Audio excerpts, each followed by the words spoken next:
Let's fucking roll.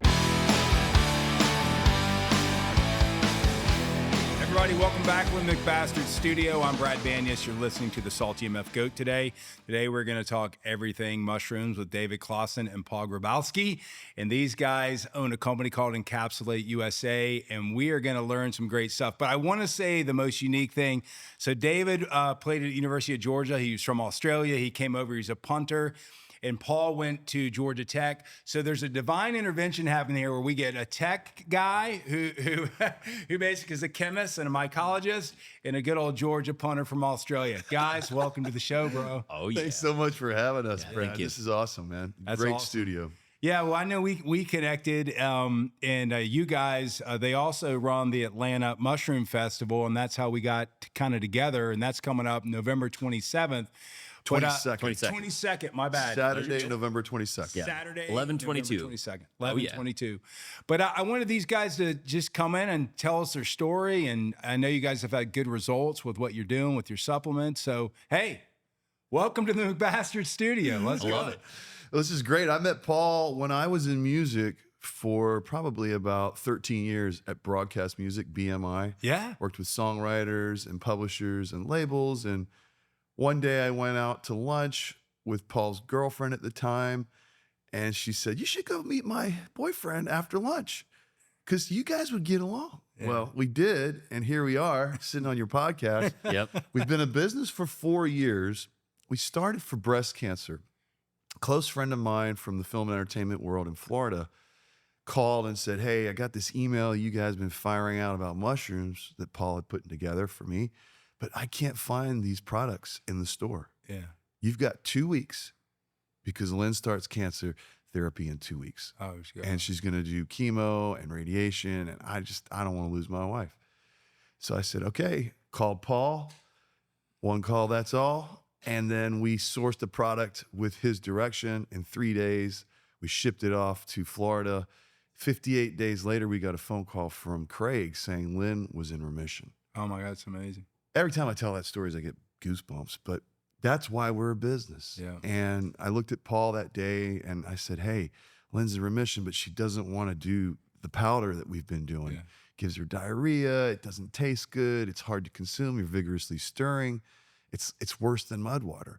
He goes, "Don't worry, we're going to extracts." And that's how we built this company. 4 years ago, we partnered with the largest extracts manufacturer here in North America, and we are sourcing all of their extracts free of heavy metals, free of microbials. Paul is our genius. He put together the blend and all of our individual offerings. So we've got about 14 SKUs. We're currently just in capsules, but we're also an extract that's added to beer, chocolate, kombucha, all here in the state of Georgia. Yeah. And we're looking to grow the business next year. We're going to go into gummies. We're going to do some we're going to do some clinical trials, and we're going to also do hopefully USP certification, which would That's mean awesome. that Yeah. athletes from UGA, all the NCAA and Olympic sports could take this product knowing that it's safe to consume. Right. That's awesome. So Paul and I are in the Kennesaw State Georgia Economic Development Small Business Incubator Program. Yeah. Hatchbridge. Hatchbridge program. KSU. We're Yep. about to wrap up, and one of the greatest things that they've taught us, I was going to let Paul kind of go through this, is how to identify the pains and the problems of our clients. Right. Yeah, I mean that's a huge part of the problem solving of a business. Like the whole point of a business is to be solving a problem for a consumer, for a target audience, a target market, and either you are alleviating some sort of pain point that they have, you're doing something better than somebody else is doing it, and you're able to provide it at a better cost. Or you're just flat out able to provide a service that no one's ever really provided before. And so where we kind of sit is we are not reinventing the wheel here. People have been growing mushrooms in Asia for over like 2,000 years. Shiitakes were the first mushrooms that people cultivated. They realized if I take a log that is not colonized and I stick it next to a log that is colonized, that next season that log is going to end up growing mushrooms, right? So China produces 90% of the world's mushroom supply. And where we currently sit, Americans are, some of the most undereducated people about the fungi kingdom. And that's kind of the whole reason why the festival and why the nonprofit that we just got official status for, the Global Mushroom Initiative, which is kind of runs the festival. The festival is a product of the nonprofit, and it's kind of our how we reach into the community and help educate people and teach people more just about the fungi kingdom. But in all, if you ask someone about mushrooms, you're like, name some mushrooms that you know. The only thing that most people are going to say is button mushrooms and psychedelics. Yeah. And that's kind of silly, because if you ask someone, name how many plants you can think of, they'd be like carrots and apples and peaches and pineapples and like a grass and an oak tree and a pine tree. And you know what I mean? Like there's that much diversity everywhere with mushrooms. Scientists estimate that there's roughly 3 million species of mushrooms on Earth. I'd say 99% of them we have not identified. And what's really cool is I was just talking to a guy at CERMAX, which is the Southeastern American Chemical Association's conference, and he's doing studies on fungi in the ocean. And there's a whole thing of biodiversity of fungi in the ocean that most people think about mushrooms on land. There's like even more that's unexplored at all the different depths of the ocean, the fungi. And he was saying that they had sent a rover down almost a mile beneath the surface and had pulled up a piece of sponge that they were able to extract a cordyceps out of. Like, this cordyceps was living in this sponge a mile beneath the ocean. And cordyceps are typically entomopathogenic fungi, which means they eat bugs. So how this bug-eating mushroom landed up in the ocean in a sponge and is living out its life cycle there is wild to think about. And then on top of that, he was actually able to fruit this mushroom and produce little itty-bitty fruiting bodies up here on the surface, which is kind of wild. And this particular mushroom produces an array of mycotoxins, the things that are toxic to other fungi, right? Particularly towards Candida aureus, which is like becoming a huge problem worldwide, which is a type of yeast that is infecting people and causing deaths worldwide. So, there's a lot of the solutions that humans have to our problems already exist. And it's just a matter of us just finding them and discovering them. It's really cool. Yeah, absolutely. Yeah, I mean, I was telling you before, so I think there's some, probably misnomers just about mushrooms and like, so I was a kid, my dad was from the Kentucky mountains, and then they were from the Carpathian mountains. So they're passed down. They would, go mushroom hunting, in the mountains to find them. And we, like, growing up, they'd saute the mushrooms with onions in it. And I remember him like trying to point out to me, I'm colorblind. Like, really? Yeah, it was certain things. Well, that must be hard. Yeah. So he was like, you can't eat this one, don't. And I'd be like, well, they look like, similar. Then he was like, all right, here's the deal. We're not letting you pick the mushrooms. But as a kid, we always ate natural shrooms, right? Yeah. We would go, and it was like a fun thing to do when we were little. Cool. And then so you think of that side of it. And then I think it's also because you hear about, maybe people have been told, there's so many poisonous mushrooms, right? There's so many edible, and like, maybe like they're just fearful that, oh shit, what if I eat a poisonous mushroom, right? Yeah. And then in college, we got the mushrooms that were under the cow shit. Oh yeah. And then talk about mud water. Oh yeah. Yeah.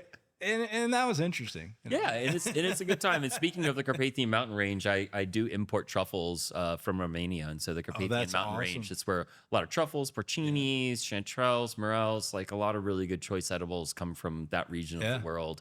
It's a homeland for my dad's family. Yeah. Carpathian Rusins. Yeah. God bless the Carpathian Rusins. Yeah. People without a home. Yeah, that's awesome, man. Yeah, it's a beautiful mountain range, and one day I can't wait to go and explore and hopefully get to pick some truffles if you go for out there, myself. I might want to go out. My older son's been there. I've never been there, but I'd like to. I'd like to go. Check it out. It's beautiful. It's beautiful. Not been. I need to go.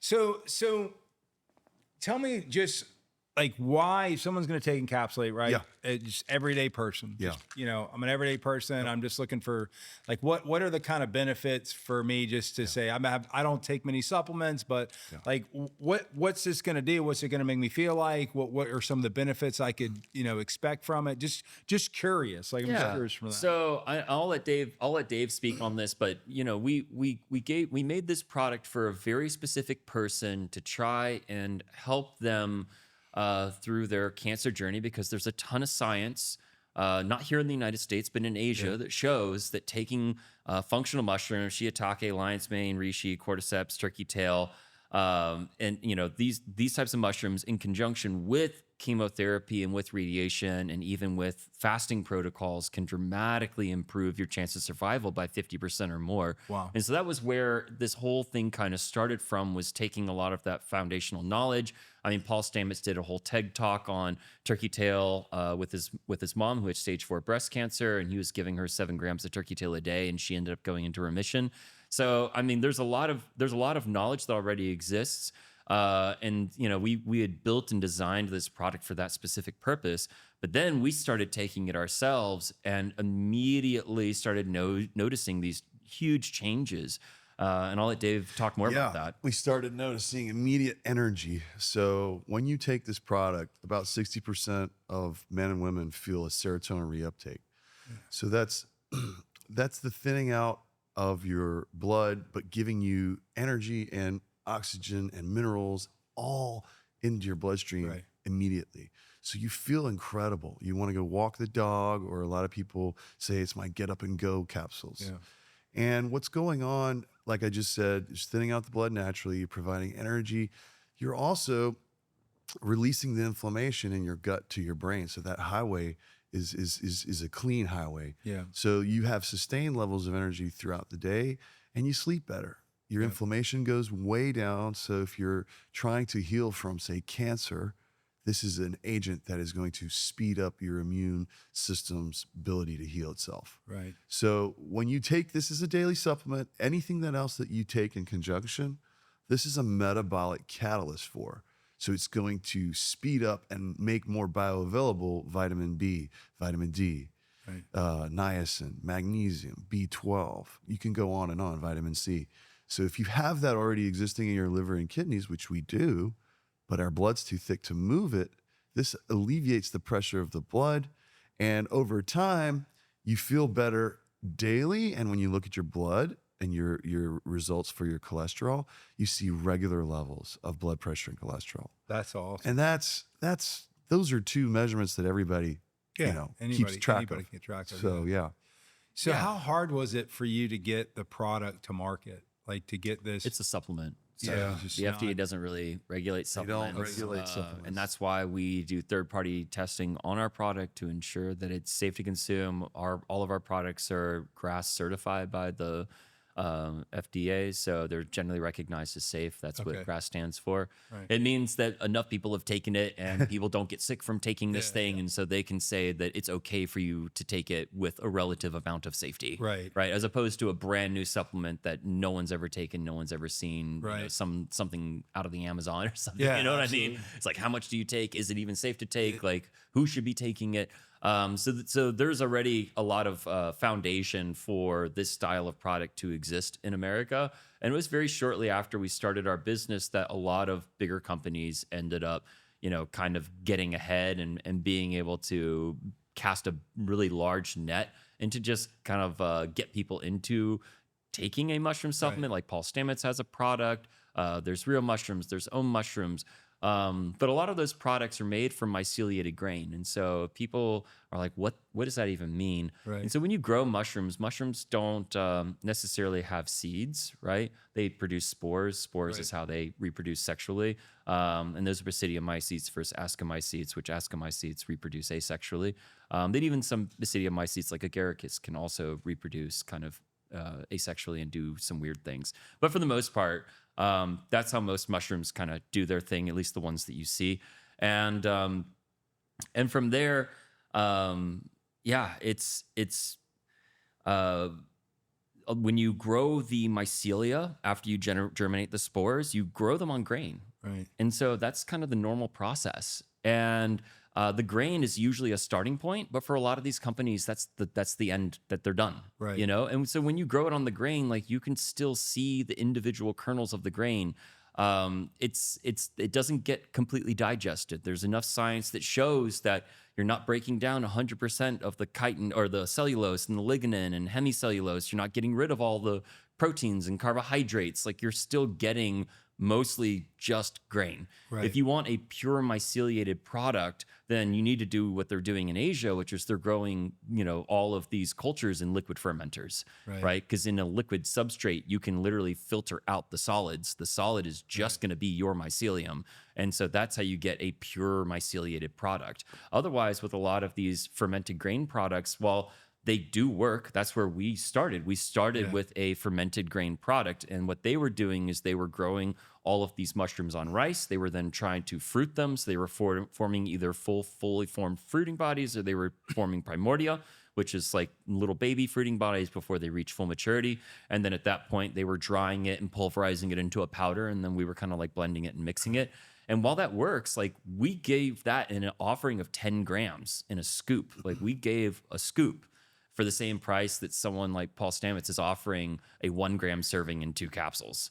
And it's not that that style of product doesn't work. It's just you need a ton of it in order to get enough of the microbiomass in order for it to do something. Otherwise, you could just go to your cabinet and take a scoop of rice and blend it in a blender and just like add it to a drink and drink it and get pretty much about the same benefits. So you know? really what we spend a lot of time doing, Brad, is educating Americans on milligrams and grams.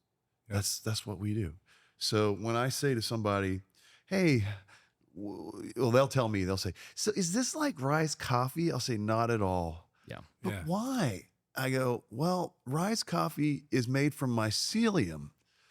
Does it sometimes give you an upset stomach? Well, sometimes, every now and then. I can't tell if it's from the mushrooms, though. And I'm like, okay, that's because it's coming from the base of the mushroom.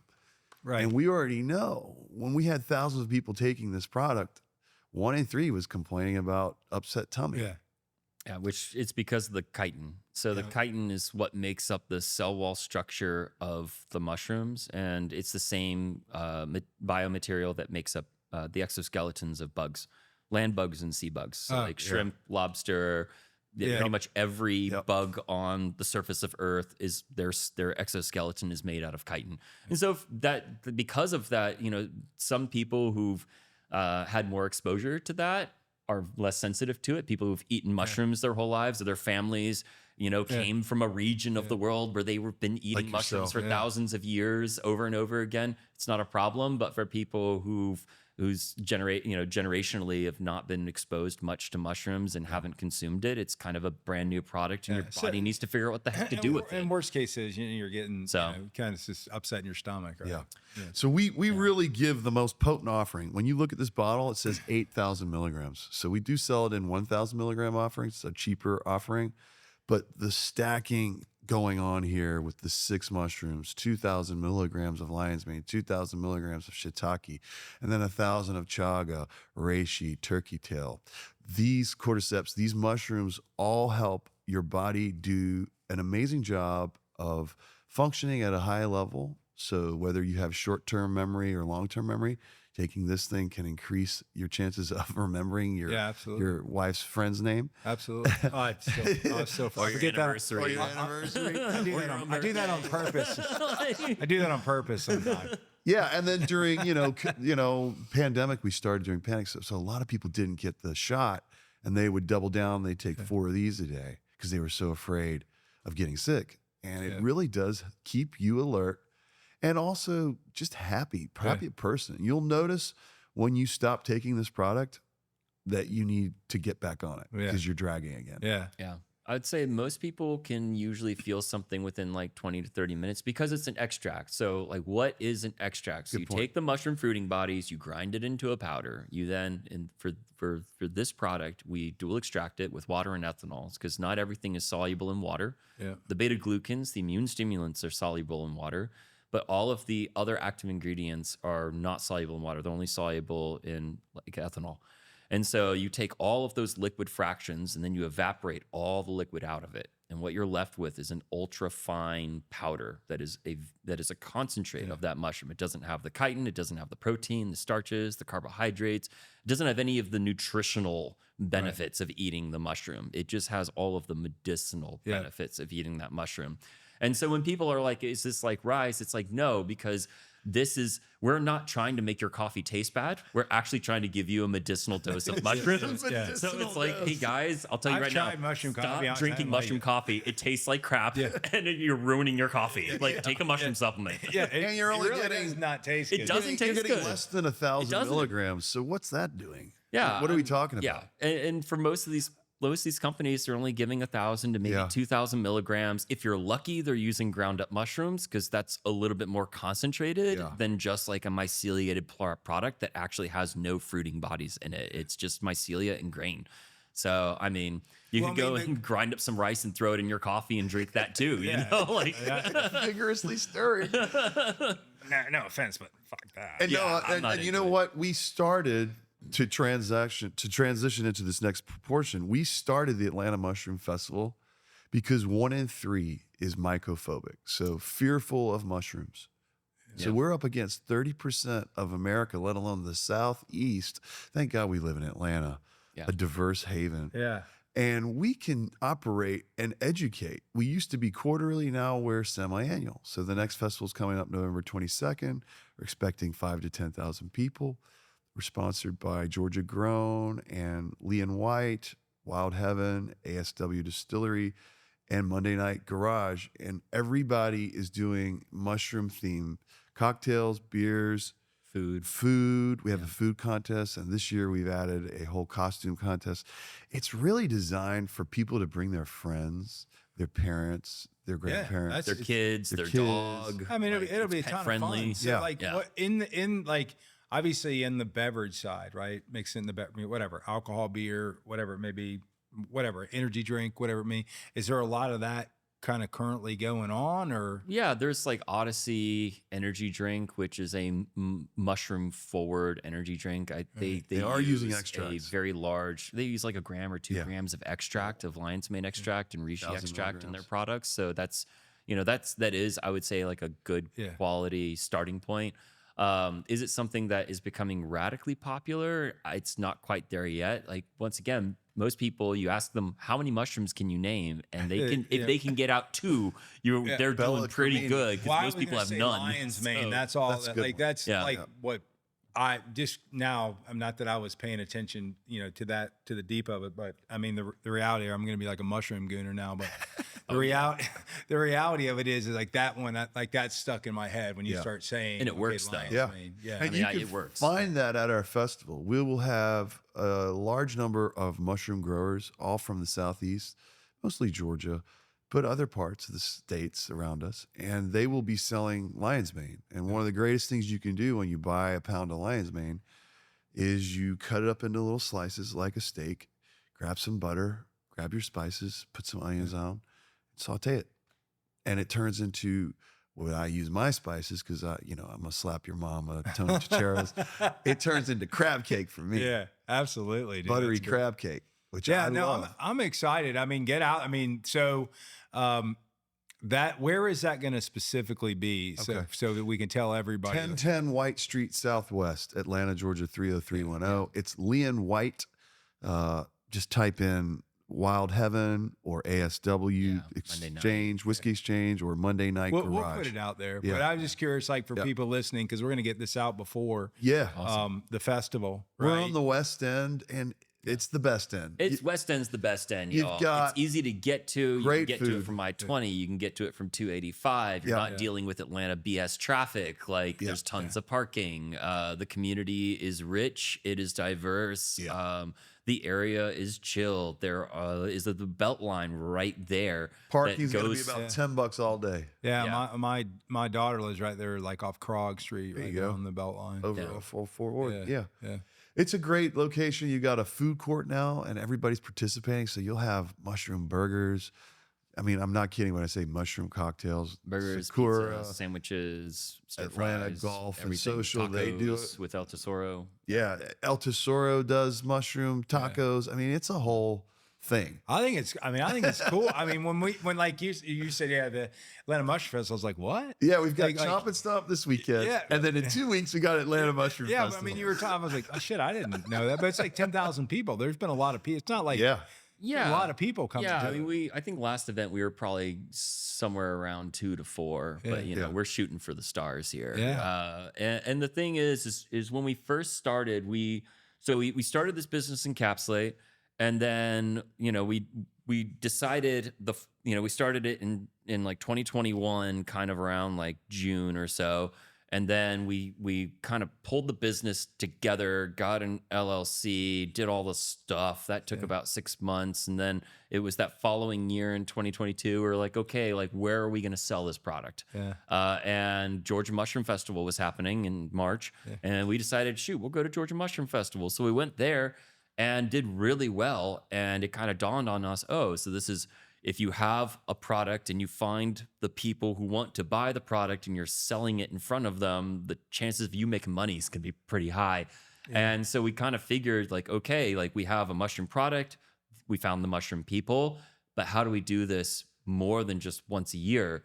And that's where we kind of came up with the idea of like, let's run, maybe we could do the Atlanta Mushroom Festival. Something else we also realized is like 80% of the people that were there were all from Atlanta. So it's like, why are we traveling once a year to go to Cave Spring, Georgia, to go to a mushroom festival when 80% of the people that are coming to this are literally from our backyard? We should be doing this here in Atlanta. And so the first event we did was 3 months later. You know, that's awesome. It was like we went in March, and it was like like in June we decided, okay, we're doing it. You know, I see a whole apparel business around there. The Fungi Kingdom. Yeah. You want to talk to us? man. We got a nonprofit, so we can yeah, let's do it, man. We're about it. But it was, and so the idea for the festival was originally like, okay, like we want to help grow the mushroom space and create economic development for this space. Yeah. And that's how it originally kind of came about. It's like, okay, how can we capitalize on this interest to make money? Yeah. And help other people make money.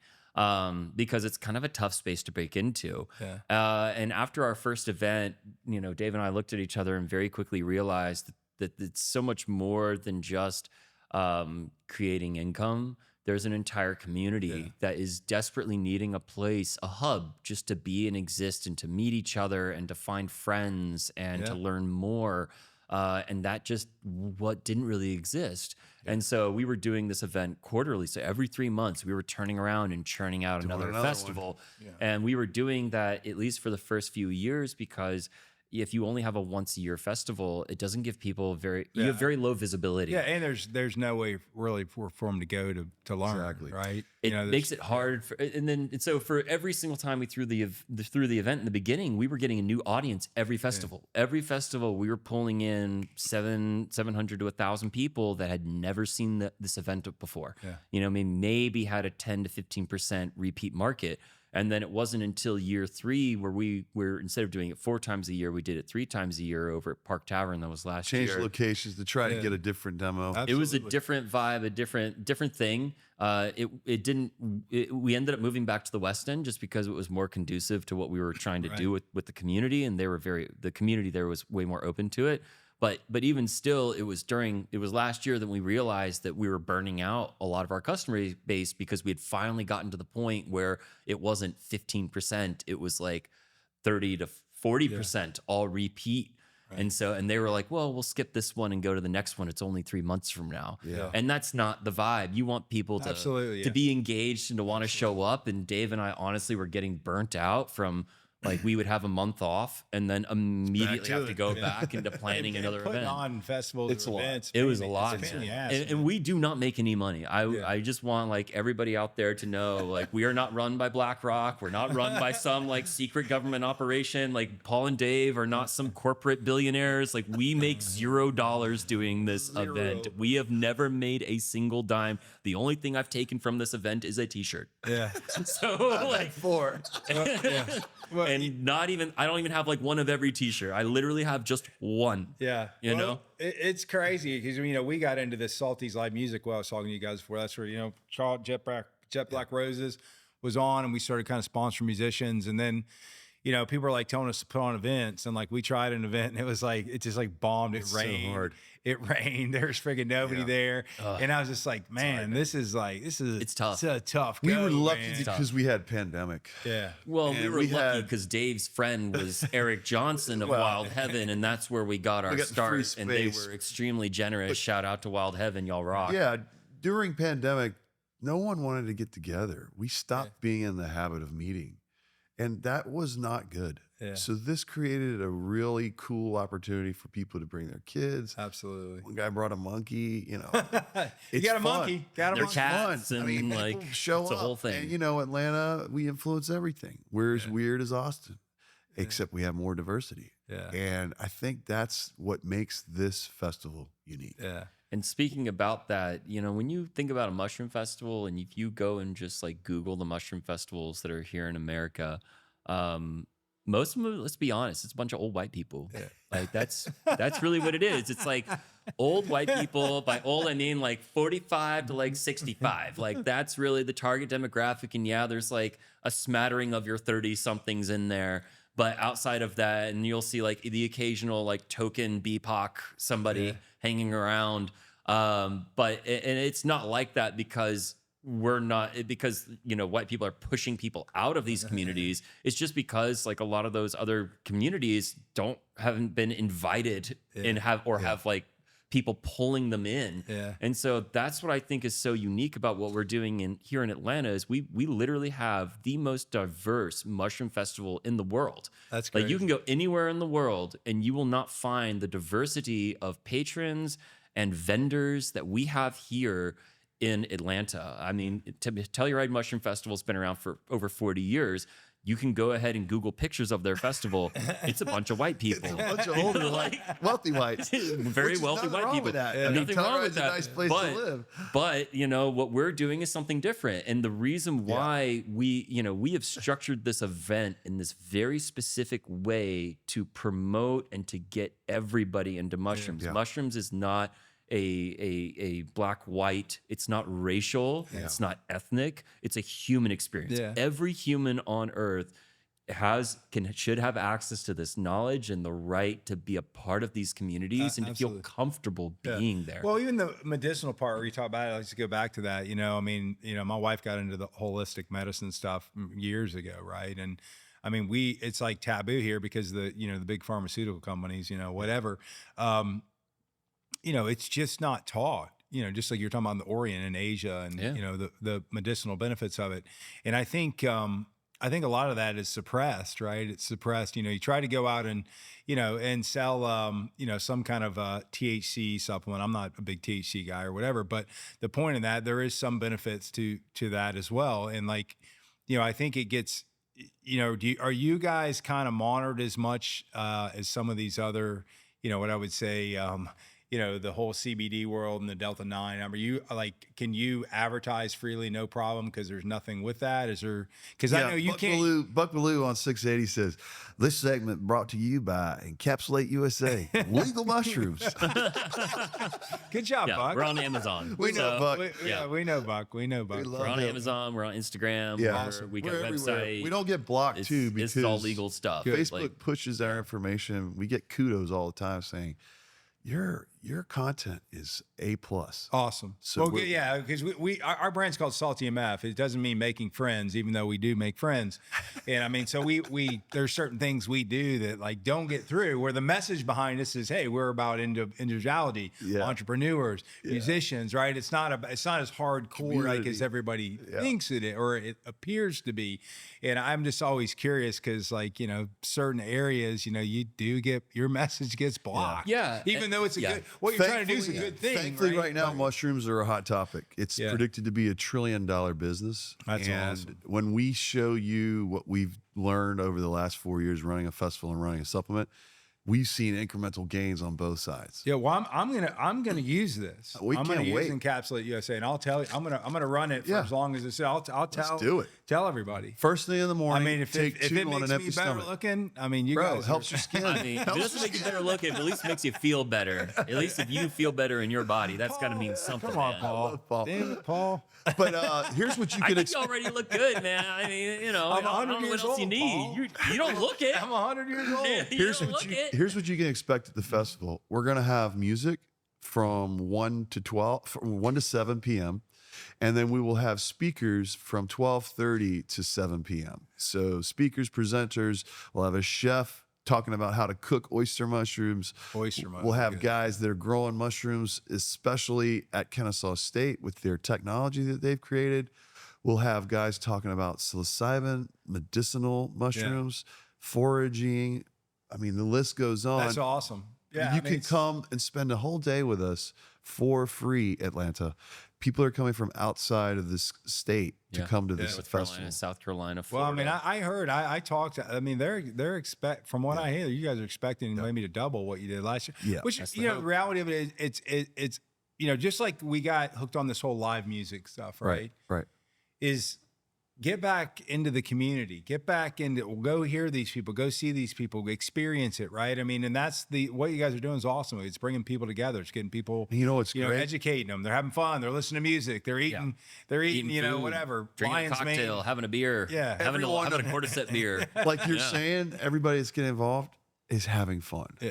And that's when you look at this event, you're like, wait, everybody that played music, that spoke, that presented, they all said how much fun they had. Yeah, that's awesome, dude. I love what you guys are doing. And I mean, appreciate you. when David, David said that we reached out, or Chad David, sorry, when he reached out, I said, absolutely, man. Yeah. I'd love to have you guys on, and it's cool what you're doing. And I'm a big believer in other kind of traditional things that have been buried for whatever reason, or the knowledge hasn't been transferred, or it's just our dietary palate, which is shitty here in the States. I mean, let's be honest, right? I mean, I think it's awesome. Yeah. Yeah, having a supplement and a festival and a community of people to help you in your journey, which is your wellness journey, your life journey, that's what it's all about. Yeah. And I think since pandemic, we've learned how to encourage people to come together around health and wellness. Yeah. It's health and wellness. It's great. And I know you're a big health advocate, just period. All the thing you do. Absolutely. Yeah. I see you kind of in your whatever you call it, what's the air thing you're breathing? Oh, the hyperbaric? Hyperbaric. I was trying to hyperbaric. Cryogenic, all that Compressed air. stuff. Yeah. That would make you probably claustrophobic. Yeah, that's awesome. But I love watching your videos Thank and that you, stuff, man. and how Appreciate you you so deal with your health. And why did you go down? Like, why was this? I'm just curious because you were in music. You're an athlete. Like, I just wonder, like, why did you? Yeah, I mean, a pulled good into this. reason I got pulled into this 18 years ago, I lost my dad to prostate cancer. You're not supposed to die of that. Yeah. Paul didn't get to meet my dad, but he was quite an amazing man. And he was a minister, he was a teacher, he was also a coach. And he coached rugby at UGA, a great player in his day. But one of the things he did was he brought people together. And I took that, bringing people together around music and film and entertainment and live events. And I decided that in a pandemic situation, we need to help people heal together. Yeah, absolutely. So, I sell a mushroom supplement. I do my job of staying healthy and sharing that with people. But now it's my job to be a little more vocal about it and show people what real health looks like and how to live it. Yeah. And I think that's just, when you're doing something new that works, it takes a little bit of repetition. Oh, absolutely. But at some point we will change culture. Yeah. And when we change culture, it'll be a beautiful thing when people look at us and say, thanks for doing what you did. Absolutely. Because it's changed my life. It saved my dad's life.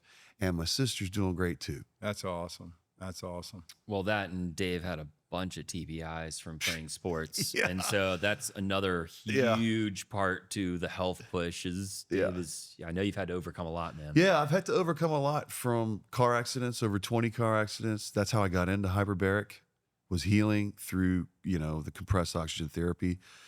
And then once I got through that, I got into juicing. I didn't want to die from eating all these, crazy foods that we've got pesticides and GMOs sprayed on. So I learned how to clean my food and my produce. And then from there, the rest is just following suit on how to be a healthy individual and how to influence others. I ran a health night for like 18 years with a chiropractor from Life University. That's all. And every Sunday, people would come, give Bob 20, and he would work out their myofascia. He would release it.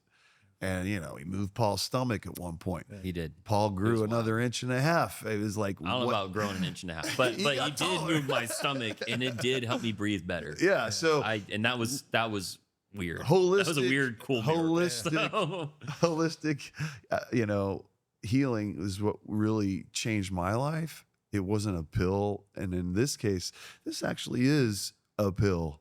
Yeah. We never thought we could put something like this together. And when we go into gummies and all the other things, it's going to be a whole series of supplements that help people heal on their regular. Yeah, it's great. So we got involved with a guy. He has kind of a cosmetic brand called Skin. Okay. And he uses lard basically. Oh, that's right? great. Yeah. And he was going in, and I don't know all the chemistry size or whatever, but I guess pigs or hogs have from as far as our skin, it's one of the closest things. And his products are really good. It's just like people sometimes can't get over that. Oh, it's lard, it's lard based. Yeah. But reality of it, what he was a pig farmer, and Charles, good man, Mayfield, good guy, honest guy, smart guy. He got sunburned really bad, and he had a jar of lard sitting on his counter. And he was like, dude, I was so sunburned, like I didn't know what to do. So I just started lathered my whole damn body in this shit, because he wasn't thinking about that. He goes, the next day, my sunburn, it was gone. It was whatever. And he evolved into exactly. it. He wasn't a skincare guy, but he kind of evolved into exactly how it works. And it's really cool to see people, how they come about that. We had Baja Salt Company on. And they were pulling salt from, they had some place near the ocean that they pulled from. And this guy started just to fertilize the grass, right? To get the minerals back in the soil. And he started doing that. And then the farmer said, hey, my cattle seem to be more healthy, whatever. Can I put this in their water, or can you make me a salt lick, right? He's like, yeah, he did that. And then they saw the reproductive, go up in all the animals, right? They were healthier and whatever. And then he wasn't, any kind of chemist or anything. And he's like, oh, shit, there's something to this. And then they start getting into the minerals, and now they evolved in where you can put that saline in your water, and awesome. I use it. It's amazing. Send me their products. You don't get dehydrated. Yeah. It's got all the minerals that you weren't. And it's just cool, like how you guys evolved into this. And I wanted to ask Paul, did you think you'd be doing, did you? Oh, absolutely. Yeah.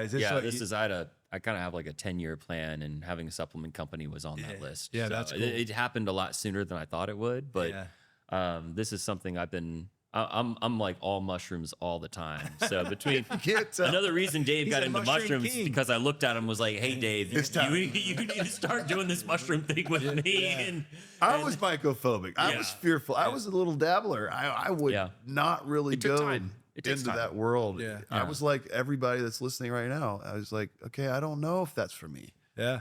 I didn't grow up with mushrooms, but I love to eat them. No one does, pretty much. I had my first experience with psychedelics in college, and up to that point, mushrooms were something that I had no interest in. I'd never tried it, didn't really eat them, had no real any connection to them. It was just not a conversation. So I want to be like mushrooms, and I'd be one of those people. It's like, oh, I've heard of psychedelics, and I've had button mushrooms before. I was one of those people, and now I've come to a point where I'm kind of like an expert in this field of study, because I have a background in chemistry. Absolutely. So I'm doing a lot of research into the chemistry, fungal chemistry, which is incredibly fascinating. And there's so many things that it can do. But the long and short of it is that, while I don't necessarily think that the information is being suppressed, I think that people are just there is some fear mongering that's going on in our medical system of you have to only trust the doctor, and the doctor is only allowed to give recommendations that the FDA have approved. So the doctor, even if they're like, oh, you should try taking some turmeric and some piperine for your inflammation, or maybe try lion's mane, you know, to help clear up some of the brain fog you have. Or by the way, like maybe taking some reishi and shiitake might help lower your cholesterol. They can't recommend that because the FDA only gives, you know, a doctor can only give a recommendation based on what the FDA has approved. Yeah, and the FDA does not regulate supplements, and a food product is technically a supplement. Right. And so that's where a lot of my focus for, you know, a very long time, ever since I was in college and I started really studying this, is that food is medicine, and that it's the medicine that you take daily, often multiple times a day, right? You're feeding yourself morning, afternoon, and evening, right? And so each time you eat, you have an opportunity to put medicine into your body that is either creating wellness or is making you sick. And so outside of that, that's what supplements are for. They are there to supplement, literally, what you're not getting in your diet. So if you're not eating 20 or 10 bananas a day to get the total amount of potassium that that people recommend, then you can take a potassium supplement to help supplement what you may not be getting from your diet. And so, you know, that's kind of the whole philosophy, is that if you are treating food like medicine, and what you're not getting out of your food, you're taking as a supplement, then you're doing preventative care. So by doing that preventative care, you shouldn't need to have to go to a doctor. The doctor's there for your checkups and your blood work to make sure that, like, you know, you're on track and that there's nothing outrageously wrong. But the pharmaceutical industry, right? Remember, I have a background in chemistry. I've been to Puerto Rico. I've seen Pfizer, Merck, Eli Lilly, and Medtronic's factories. I've been in multi-billion-dollar facilities and seen how they run. And while it's absolutely amazing that we as humans have been able to build these monolithic machines that are able to churn out, you know, thousands of kilos of Oxycontin and Percocet and amphetamines at any given point in time, you can just flip a switch, put in the reagents, and out pops, like, you know, hundreds of millions of dollars worth of these drugs. I mean, these types of things are buttons. Chemistry is about buttons. And, you know, if you have an infection, you don't want to go and be like, what herbal tonic can I take? You know, after it's like, you know, you have your thumb about to fall off, right? It's like, okay, let me go to the doctor and get a freaking antibiotic to solve this problem.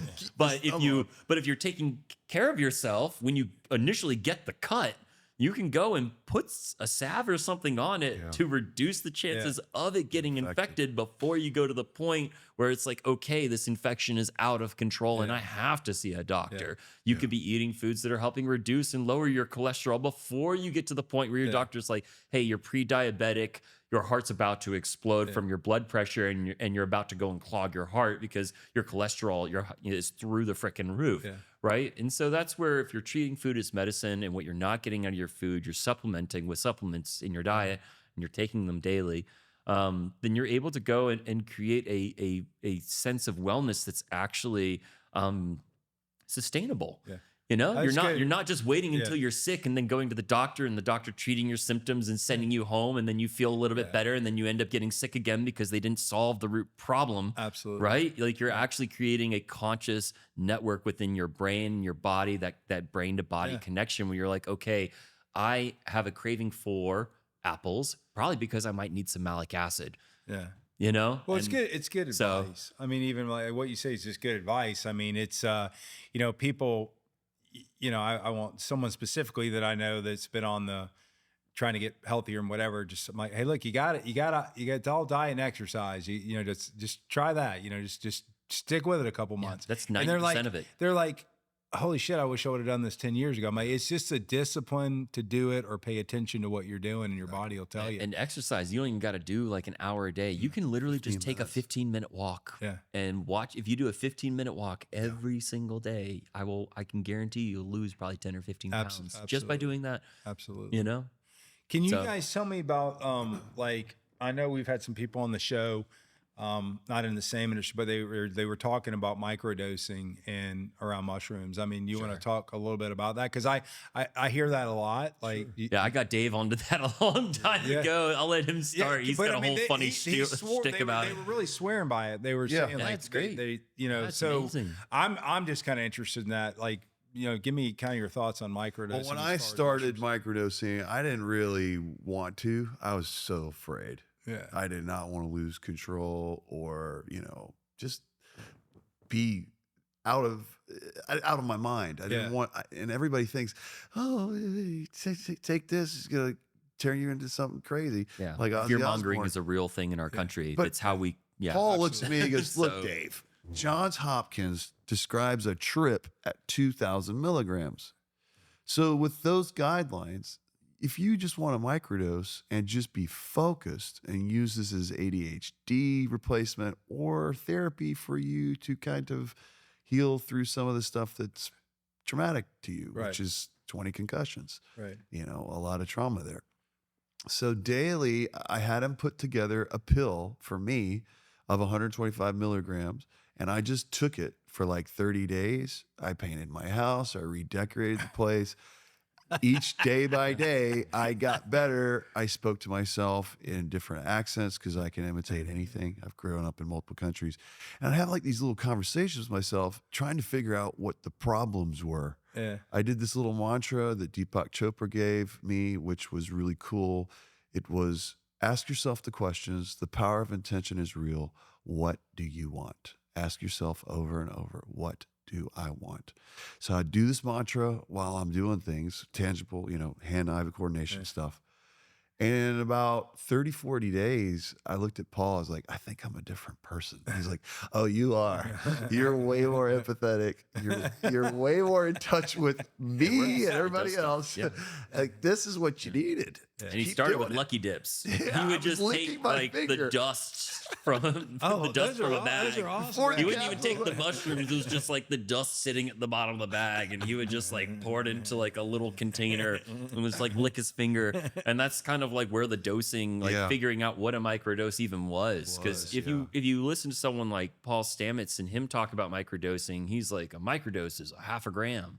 And it's like, that's to me not a microdose. Like to me, and this is where I think you bring up a really valid point of like, what is a microdose, right? Yeah. Because, okay, so from my scientific perspective, a microdose I define as the lowest the lowest dose where you can achieve effects that are noticeable, but those effects do not hinder your ability to function in any way or form or fashion. Yeah. So it is the lowest dose you can take where you notice maybe you have a little bit more empathy, or you have a little bit more energy, or maybe you're a little bit more creative, but you can still drive your car, talk to your mom, go to work.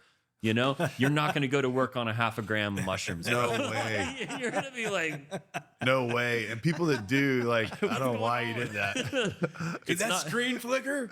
yeah, pretty much. In 500 milligrams, I mean, 0.5 gram is I would consider that a low dose. Yeah. Right. So you have a micro dose, you have low dose, and then you have like a flood dose, and then you have like heroic dose. Yeah. I would say 2 grams is like a flood dose, because at a flood dose, you are fully under the influence. You are incapable of operating heavy equipment. You might not even be very verbal. I tend to go kind of nonverbal at that point. And then if obviously at heroic doses, it's like pretty much anything above. Turn the lights off. Yeah, You're sitting on your floor. yeah, you're already probably like a wounded animal laying on the floor, just like, oh, what's going on? Did I make this decision for a good reason? But yeah, that's what's great about microdosing, is because if you do microdosing right, it should not inhibit anything about your life. You should be able to do all the things you want to do, but you'll notice that it's just a little bit different. Yeah. It just makes That's good description. makes me more focused, because I'm taking the stacking agent. So people say, what's stacking? I just put out a video on it. When you take a functional mushroom supplement like this, 8,000 milligrams, it's loaded with what Paul said, polysaccharides and beta glucans. Yep. Those minerals help aid other minerals. Right. So like I said, vitamin C, vitamin B, but also psilocybin. Yeah. So this is a stacking component to your microdose. You Yeah. take this in the morning, you have breakfast later, you have 200 calories, you pull out your food, eat some, and you have a little microdose. Whatever it is that you want to be intentional about is what you're going to do. So for people that say, I got a long Zoom call, I need to get on a microdose this week, I need to do that. because this is like a 3-hour call. Yeah, well, Great. So great. Take yeah, the- everybody wants to be on a Do fucking that. Zoom call. You know, I'm driving from Florida to Tennessee. Okay, take 2, Yeah. one every 3 hours. I was just curious. Focus. Yeah. What is your intention? Yeah. My intention is to get work done. Yeah, we were in Colorado a couple years ago, and you know, the guy I was with, he had these. He's like, "Oh, you ever had a microdose from mushroom? Is it like a little?" I'm like, I don't know, man. The only mushrooms I ate came from under old Bessie out there in Statesboro, Georgia. So that didn't turn out too well. So I don't think I want to do it. So, it's that fear factor. Like you don't know. You don't know. Like I think what Paul said. Anything under 500 milligrams, preferably 300, is a microdose. I mean, I would say the average microdose is 125 to 250. So you're talking a quarter of a gram or an eighth of a gram. And I would say that is a microdose. Now, there are people who have mutations in their 5-HT2A receptors, which is the active site for where psilocybin and psilocin. Well, psilocin is going because psilocybin is the prodrug. It's not actually active. It dephosphorylates in your stomach, and there's other enzymes that help with that dephosphorylation process. I can get really deep in the weeds of all of this, but yeah. Chemist, folks. You got a chemist. It's all good. We're not paying up for that yet. Bring out the 2 grams out. Bring out 2 grams out. That's awesome. Yeah, but so the whole thing though is that I'd say 1 out of 10 people are ultra sensitive, where 125 milligrams may be probably too much, but that's kind of rare. And I'd say 8 out of 10 people are normal, where 125 to 250 milligrams, a quarter of a gram to an eighth of a gram is more than enough. And then you have, this 1 out of 10 people that have these natural tolerances. And I think that those natural tolerances stem from these mutations in those receptors that are blocking the activity of the active ingredient. And so you just have to end up taking a lot more. So for people who have those intolerances, a half a gram is a microdose. Because for them to feel anything, 2 grams would not be a flood dose. They would have to take 4+ grams to have a flood dose. You're on SSRI. That's it. The main thing. You have something that lots of reactiveness. Prozac of that thing. Absolutely. Yeah, the 9-dot guys they had the 5 milligram and the 2 milligram, and I won't call someone out here, but he goes, I'm going to drink it 10 milligram, and the guy goes, no, don't do that. And he goes, oh, I just smoke weed all the time, whatever. He's like, Edibles is a completely different thing. Well, I guess because it's liquid and it gets, So no, actually, it's because the way that you digest it, when you combine THC, and you eat it, activated THC, it like coordinates with your fat molecules in your body, and it breaks down different. And just it's a completely different mechanism of action than when you smoke it. So when you smoke it, you're bypassing first pass. First pass is when it gets into your stomach, it gets absorbed into your intestinal lining, and then goes to your liver, and then your liver crunches and eats a whole bunch of it, right? And then it circulates into your bloodstream. So that's like the whole first pass process. So when you smoke something, you're bypassing digestion, and you're going straight to the bloodstream. And so because of that, it's much more predictable. Yeah. But when you eat something, your liver is going to go and do chemistry. And what happens with that chemistry isn't always predictable. And when it comes to edibles, people have very wide ranges of tolerance and intolerance. So my wife can eat 1,000 milligrams of pure THC and just be like having a great time. And if I eat more than 20 milligrams, I am that wounded animal along the fly. I told you, shaking it into a fight and being like nauseous and puking. I saw the devil and puked, and but I leave that for good night, good night rest. Yeah, but with edibles, it, because of the mechanism of delivery, there's a very wide range of like how it affects people. But with mushrooms, it's the active side is the same place. It's your brain. And granted, like psilocybin being a 5-HT2A receptor agonist, and being 5-HT2A receptors are all over from your gut to your brain to your heart, your kidneys, and your liver, right? There's 5-HT2A receptors all over the place. And so while there is activation at all of those sites, which can lead to the side effects, or some people are like, well, I've got indigestion, or I've got a stomach, or all of these other things. For the most part, everybody's brain is about the same size. Everyone's brain weighs about the same amount. And that's why that when you take mushrooms, it has this very specific effect. And people have been consuming mushrooms. So first pass is how it gets activated. Yep. And so there's some consistency with how you take it, why it works, how it works, and where it goes. Because I've met women who were like 100 pounds soaking wet, maybe like 90 pounds, and they could eat 7 grams of mushrooms. And you're like, how the heck can she do that? You have this guy who's 300 pounds can barely eat two. Yeah. Right. And because the active side isn't the body, it's the brain, So there's cannabinoid systems everywhere. The active site's the whole body. But with mushrooms, it's really just your brain. That's what's going on. All right, guys. Well, you've heard it. We've been educated on mushrooms and Encapsulate USA. Get out there and try that supplement. And then also, you're going to want to definitely hit the Atlanta Mushroom Festival on November 22nd.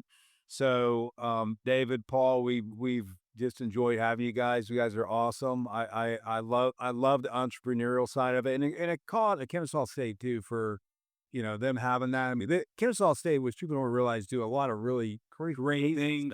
Entrepreneurs, business side. They're amazing. Are pushing founders, especially in our city. So if you've got a business, get out there, do a course like we did. It's so helpful. It's free. All you got to do is just show up. They're banking on one company out of all these participants hiring 20 employees. That's awesome. That'll pay for the program. Well, kudos to Kennesaw State too. So I had a couple kids go there. It's a great school, great education. And we didn't talk about it earlier, but kudos to them, and kudos to you guys. We'll have you guys back on, but anything you guys want to say in closing to the Salty Nation out there? Oh, we're so excited to get to know you guys. Come to the festival, say hello. Let us know that you heard about us on the show. But thanks for having us. We support everything that you're doing because it's pretty much what we're doing. Absolutely. Thank you so much. We're all in this together. As my dad used to say, we're all in this shit together, fellas. So Fungi Kingdom right here on the Salty Meth Go podcast and live from the Bastard Studio. Check out Encapsulate USA. Get out there and get your stuff. Let's go!